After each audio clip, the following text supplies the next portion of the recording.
Hello guys, আশা করি সবাই ভালো আছেন। আপনাদের দোয়ায় আমিও ভালো আছি। আজকে আমি বলবো রীতির কথা। রীতিকে এখন বর্তমান পল্লীগ্রাম ইউটিউব চ্যানেলে তিনটাই চ্যানেলে তাকে দেখতে পাওয়া যাচ্ছে না। 3 মাস ধরে টোটাল সেই ভিডিও বানা বন্ধ করে দিছে। তাকে কি পল্লীগ্রাম ইউটিউব চ্যানেল থেকে বাদ দেওয়া হয়েছে?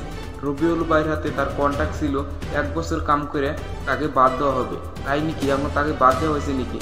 যদি না জেনে থাকেন তাহলে আমার এই ভিডিওটা দেখে জেনে না। চলেন শুরু করা যাক।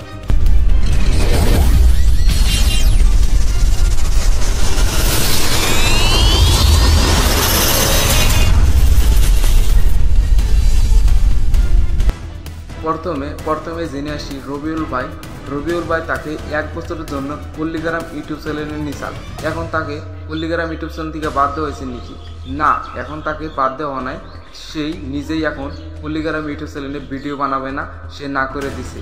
তার মানে তার বাপের অনেক বড় অসুখ হয়েছে, সেই জন্যে সে এখন পল্লীগ্রাম ইউটিউব চ্যানেলে ভিডিও বানাতে পারবে না।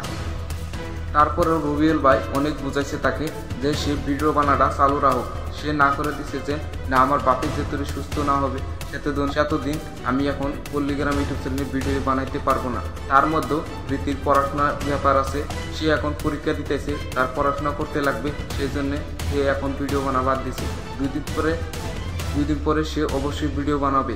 আপনারা অনেক দোয়া করেন তার বাপে জানি ফট করে সুস্থ হয়ে যায়, তারপরে আপনারা তার ভিডিও দেখতে পারবেন।